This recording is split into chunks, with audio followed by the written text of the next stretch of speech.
फूल आप भी रख लीजिए। भगवान सत्यनारायण जी का ध्यान करें, प्रार्थना करें कि हे प्रभु हम आपकी पूजन कर रहे हैं, सेवा कर रहे हैं। इस पूजन में जो त्रुटि हो, जो गलती, उसे क्षमा करना। हे प्रभु हमारे पाप ताप संताप को आपकी पूजा सेवा से वह उसे क्षमा करना। भगवान हम आपकी पूजन नहीं जानते, भक्ति नहीं जानते, सेवा नहीं जानते, आराधना नहीं जानते। जैसे भी टूटे फूटे भाव से हम आपकी पूजन कर रहे हैं, सेवा कर रहे हैं, इसे स्वीकार करना है। श्री सत्यनारायण स्वामी हमने आपका ध्यान किया है, आपका पूजन किया है, आप यहाँ पर आकर विराजमान होइए और हमारी पूजन को स्वीकार कीजिए। बोलो श्री सत्यनारायण भगवान की। एक समय नेमी सारण के परम पावन तीर्थ में सौनकादिक 88,000 ऋषियों ने श्री सूत जी से पूछा कि हे महाराज, वह इस कलिकाल निकट आ रहा है और इस कलयुग में वह जीव का कल्याण कैसे होगा, कैसे वह जीव को भक्ति प्राप्त होगी, कैसे उन्हें मुक्ति प्राप्त होगी और कैसे भक्ति से शक्ति प्राप्त होगी, कैसे सद्गुण प्राप्त होगा, कैसे वह जीव जो है मन वांछित फल की प्राप्ति होगी। जब इस प्रकार का प्रश्न सूत जी से ऋषियों ने किया तो सूत जी महाराज बड़े प्रसन्न हो गए। कहा, ऋषियों तुमने वह जीव के लिए जो प्रश्न मुझसे किया है ना, जो परोपकार की भावना से जो प्रश्न किया है वह सुनो। इसी प्रकार एक बार नारद जी ने भी श्री लक्ष्मी नारायण से प्रश्न किया था।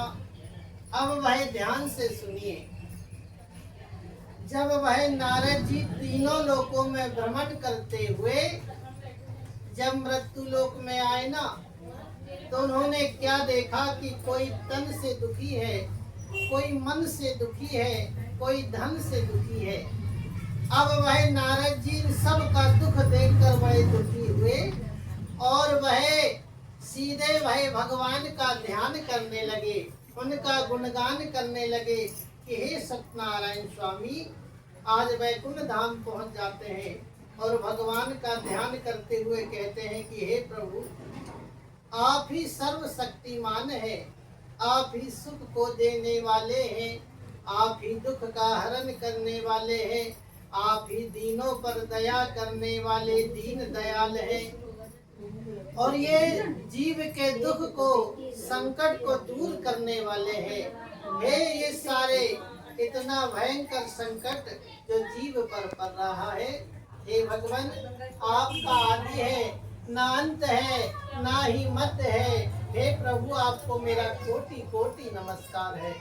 जब इस प्रकार की स्तुति भगवान ने सुना तो नारद जी से कहा कि हे मुनि नारद, वह आपके मन में क्या है और किस काम के लिए आपका आगमन हुआ है ना, वह निसंकोच होकर कहो।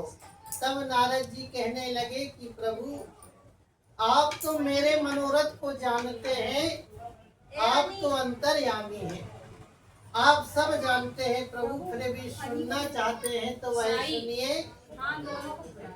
वह कली काल में वह जो अनेक योनि में जन्मे हुए मनुष्य है ना, उनका दुख थोड़े समय में किस प्रकार दूर हो सकता है।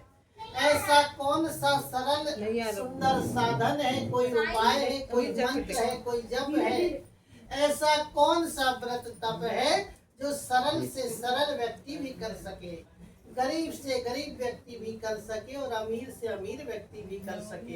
हे प्रभु मैं आपकी शरण में आया हूँ। अब इस प्रकार का वृत्तांत सुन के भगवान ने कहा कि नारद, बोले तुमने जो है ना मनुष्य की भलाई के लिए बहुत अच्छी बात पूछी है। जिस काम के करने से मनुष्य श्री सत्यनारायण भगवान का व्रत करके मनुष्य तुरंत ही यहाँ पर सुख को भोगकर मरने पर वह मोक्ष को प्राप्त होता है। अब वह ध्यान से सुनो।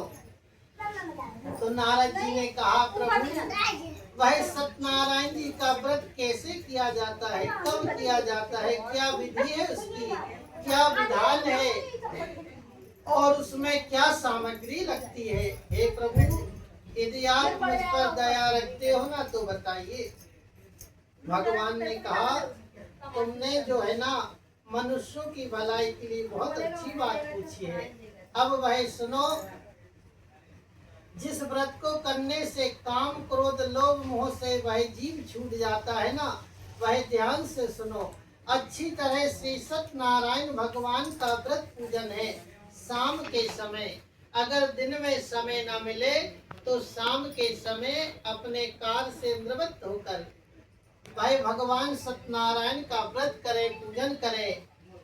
वह दूध दही शहद घी शक्कर प्रसाद फल मेवा मिष्ठान श्रीफल, अगर हो सके तो परिवार बंधुओं को बुलाकर वह पंचामृत लेकर गेहूं के आटे का चूरमा बनाकर वह भगवान का प्रसाद बनाए। यथा शक्ति, जैसे शक्ति हो उस प्रकार भगवान सत्यदेव की भक्ति करें। इस प्रकार भक्ति करते हुए वह दिन में वह ऐसा व्रत ले कि भगवान का ध्यान करते रहे। कभी हमसे किसी का अनादर ना हो, पाप ना हो, वह कभी जीव की हत्या ना हो। और ऐसा व्रत करते हुए, उन्हीं का ध्यान करते हुए, उन्हीं का गुणगान करते हुए सत्यनारायण जी का प्रेम भक्ति भाव के साथ परिवार बंधुओं के साथ ब्राह्मणों को बुलाकर सत्यनारायण जी का व्रत करे, पूजन करे। और इस तरह व्रत करने पर मनुष्य की इच्छा जो है वह निश्चित ही पूर्ण होकर अंत में वैकुंठ धाम को जाता है।